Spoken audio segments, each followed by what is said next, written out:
आज का वचन जो मैं आपको सुनाने जा रही हूँ, दुनिया की आंखों में जीरो, खुदा की आंखों में हीरो। ये टॉपिक क्यों मैंने लिया, क्योंकि जब यूथ प्रेयर डे चल रहा था तो वहाँ पे यही टॉपिक से हम वचन दे रहे थे।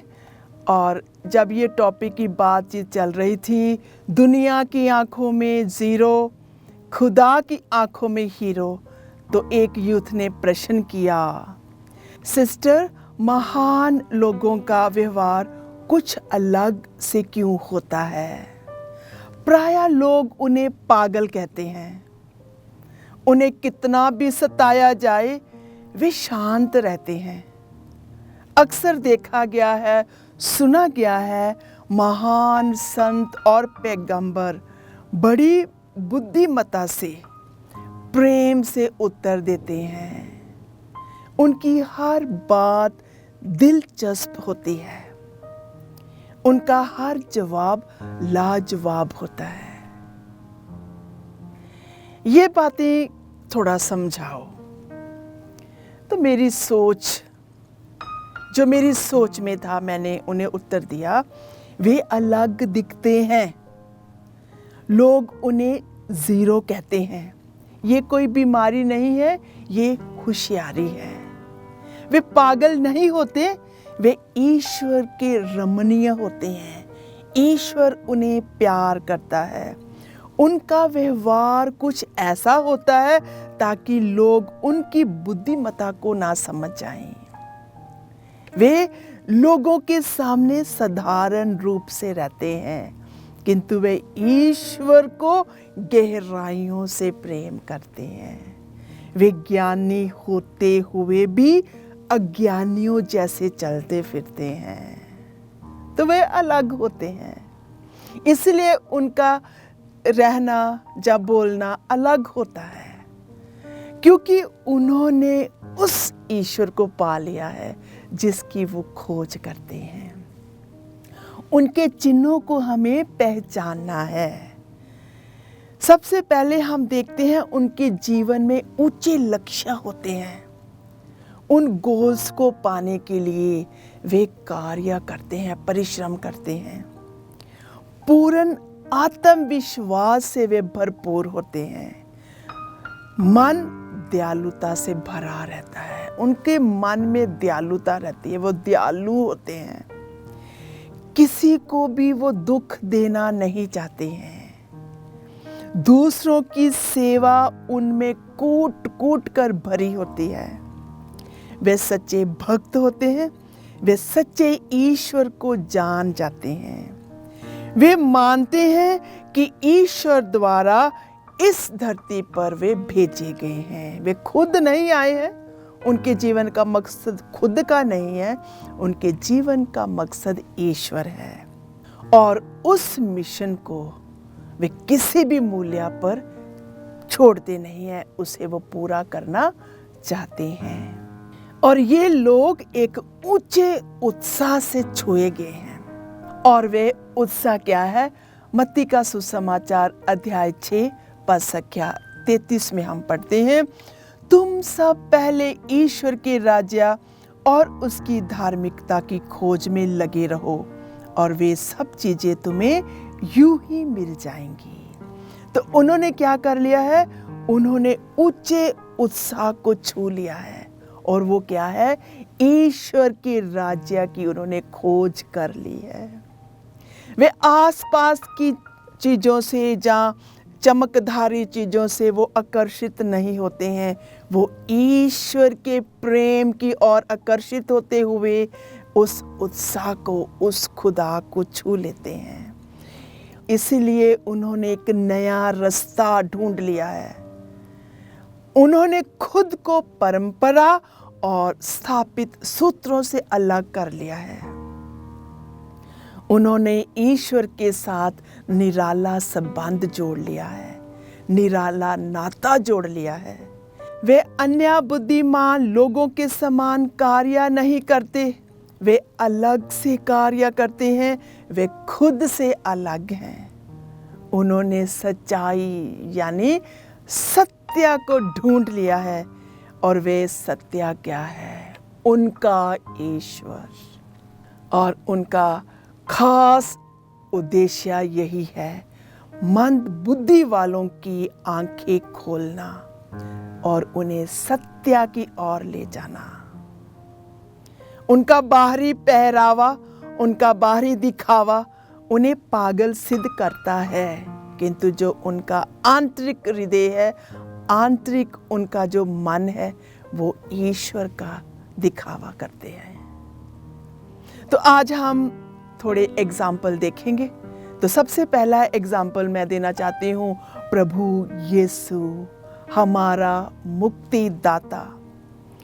पूर्ण आत्मविश्वास था उन्हें कि वे पिता की ओर से भेजे गए हैं और उन्हें उस मिशन को पूरा करना है। जब वो बोलते थे, जब वो चलते थे, लोग उन्हें यही कहते थे, ये तो मंद बुद्धि वाला है, किंतु वे प्रकाश से भरपूर ईश्वर था, अपनी मिशन को पूरा करने के लिए आया था। और उनकी मिशन क्या थी? पापों की जंजीरों से मुक्त करना।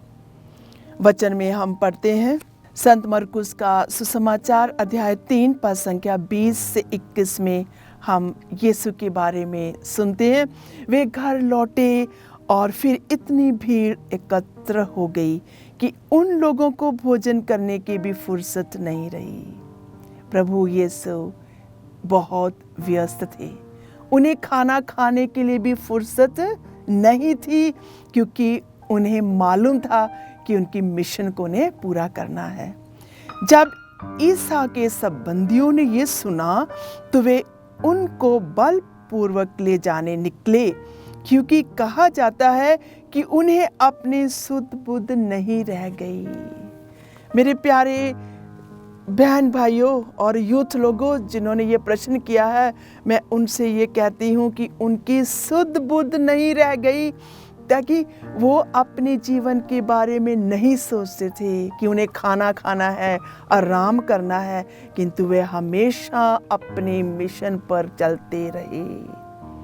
तो जो लोग उन्हें देखते थे यही कहते थे, ये तो पागल इंसान है, जो अपनी और अब खुद को नहीं देखते हैं, खुद की देखभाल नहीं करते हैं, हमेशा ही कार्य में फंसे हुए हैं। संत यूहन्ना का सुसमाचार अध्याय 10 पद संख्या 20 में लिखा है, बहुत से लोग कहते थे उसे अपदूत लगा है, वे प्रलाप करता है, तुम उसकी क्यों सुनते हो?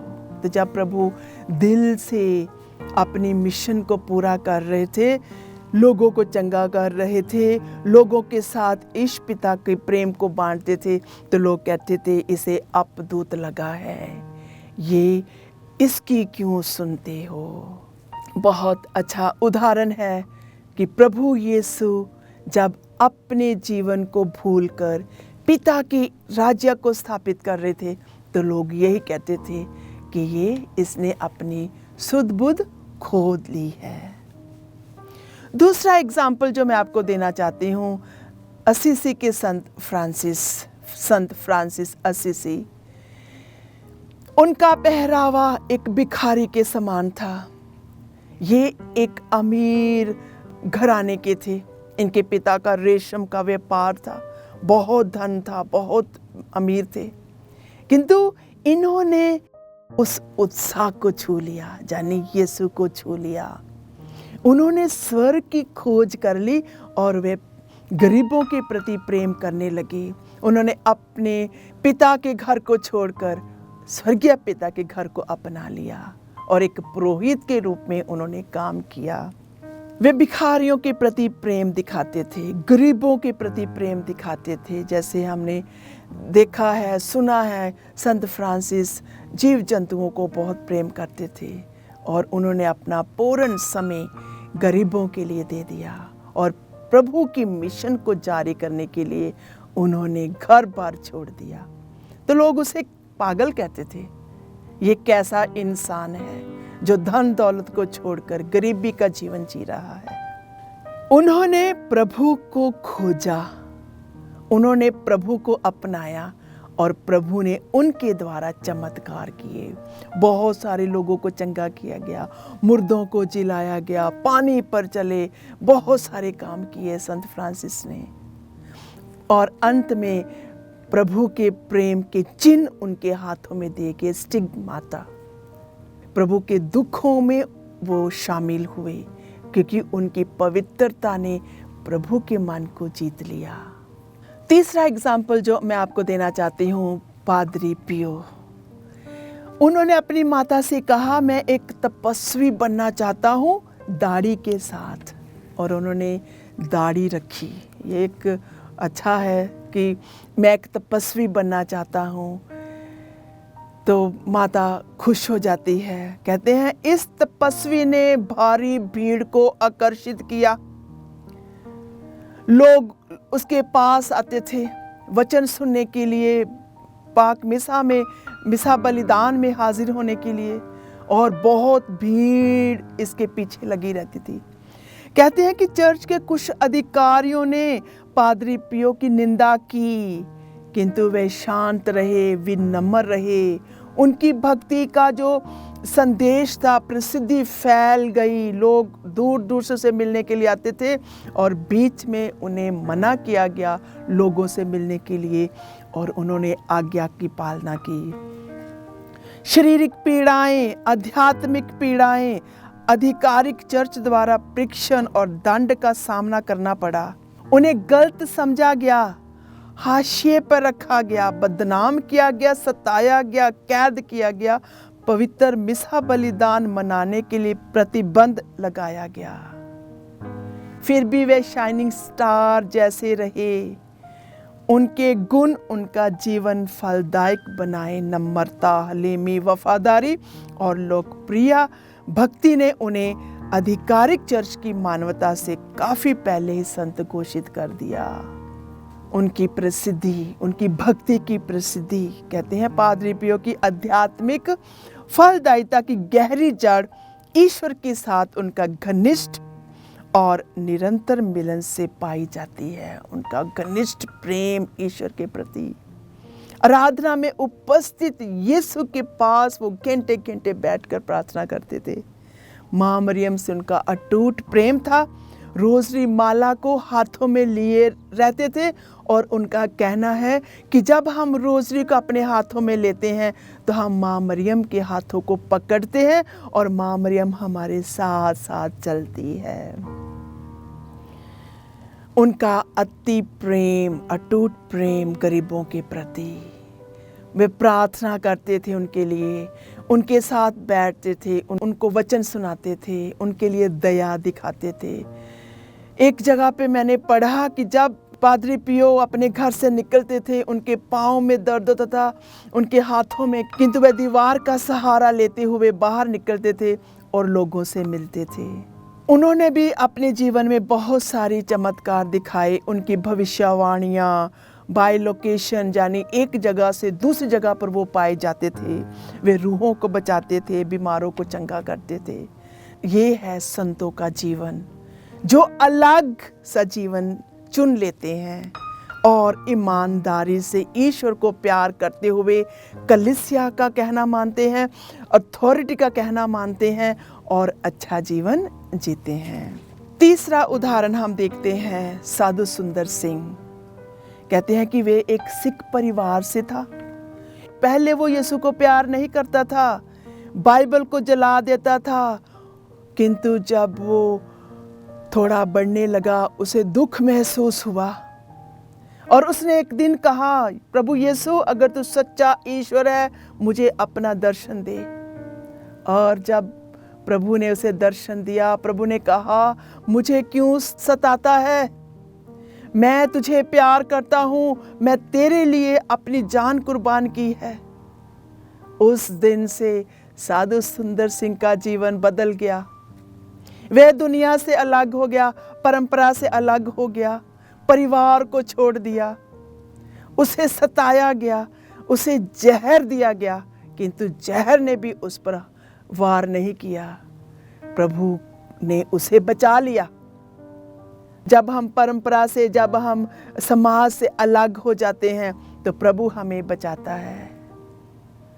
वो जंगल से जा रहा था, बहुत सारे डाकुओं ने उसे घेर लिया, उसे गोली मारने लगे, किंतु प्रभु महान है, वो गोली भी नहीं चला सके।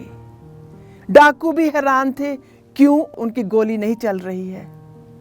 मेरे प्यारियों, जब हम अलग हो जाते हैं, क्यों होते हैं? क्योंकि वो सत्य को पहचान जाते हैं, तो उन पर जहर भी काम नहीं करता है, गोली भी काम नहीं करती है। एक रात जब वे जंगल में जा रहे थे, तो रास्ते में जब अंधकार हो गया, एक परिवार ने उन्हें कहा हमारे घर रह जाओ। और रात को सारे परिवार शोर करने लगे, डर से भागने लगे। तो जब साधु सुंदर को पता चला कि एक जंगली जानवर हर रोज उनके घरों में आते हैं और उनका नुकसान करते हैं, तो साधु सुंदर सिंह बाहर आए। उन्होंने उस जानवर को आदेश दिया, अधिकार दिया यीशु के नाम से कि आज से इस गांव में नहीं आना है। तो कभी भी मुड़कर वापस नहीं आया। उन्होंने दुष्ट आत्मा से ग्रस्त लोगों को आजाद करवाया। उन्होंने मीठी बोली बोली। अगर कोई उनसे गुस्से के साथ या क्रोध के साथ बोलते थे, तो वे शांत भाव से मीठा बोलते थे। तो ये है उनके चिन्ह, जो प्रभु को प्यार करते हैं।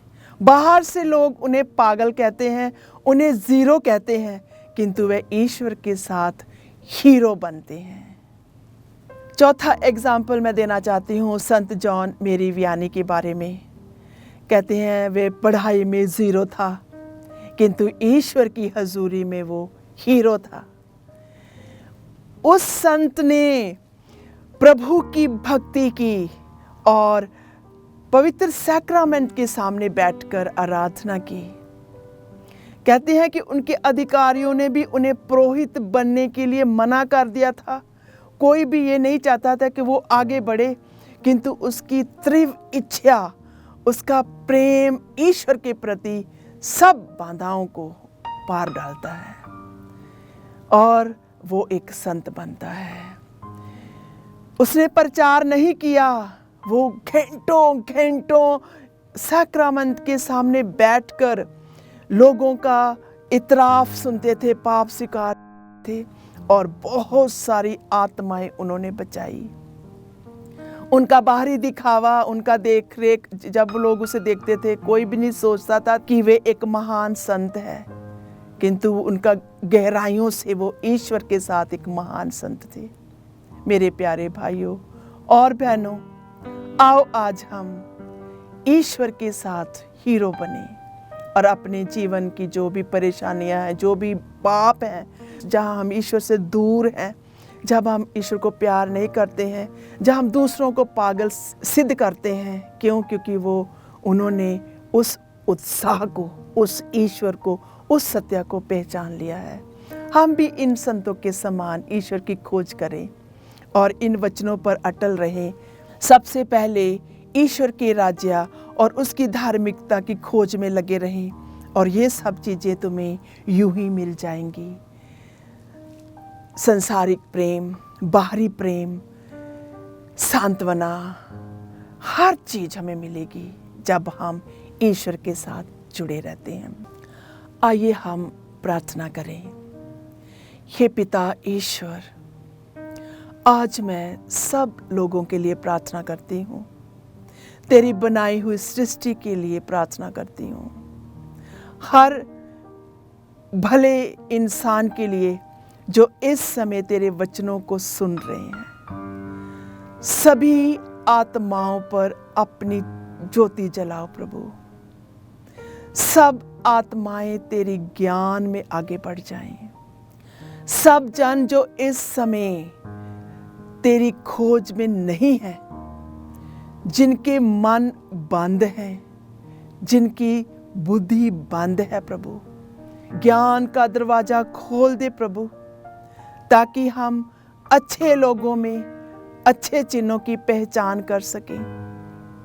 जिस तरह हर यूथ यही पूछता है कि क्यों हम अच्छे लोगों को पागल सिद्ध करते हैं, क्योंकि उनका रहना, उनका बोलना, उनका बैठना उठना कुछ अलग है प्रभु, क्योंकि उन्होंने तुझे पा लिया है। आज हर इंसान जो सच्चाई के रास्ते की खोज में है, जो सच्चाई को खोज रहे हैं, उन्हें प्रभु अपने प्रेम से परिपूर्ण कर। जिस तरह संत फ्रांसिस असीसी ने तेरे प्रेम को पहचाना, संत पादरी पियो ने तेरे प्रेम को पहचाना, साधु सुंदर सिंह ने तेरे प्रेम को पहचाना, संत जॉन मेरी वियानी ने तेरे प्रेम को पहचाना, और बहुत सारे संतों ने तुझे जाना प्रभु, और उन्होंने एक नया रास्ता ढूंढा। उसी तरह आज हमें भी नया रास्ता ढूंढने के लिए अपनी शक्ति प्रदान करो, ताकि हम अपने पुराने स्वभाव से नए स्वभाव में आ सकें और तुझे पाकर प्रभु हम धन्य हो सकें। ये प्रार्थना करते हैं प्रभु यीशु के नाम से, आमीन।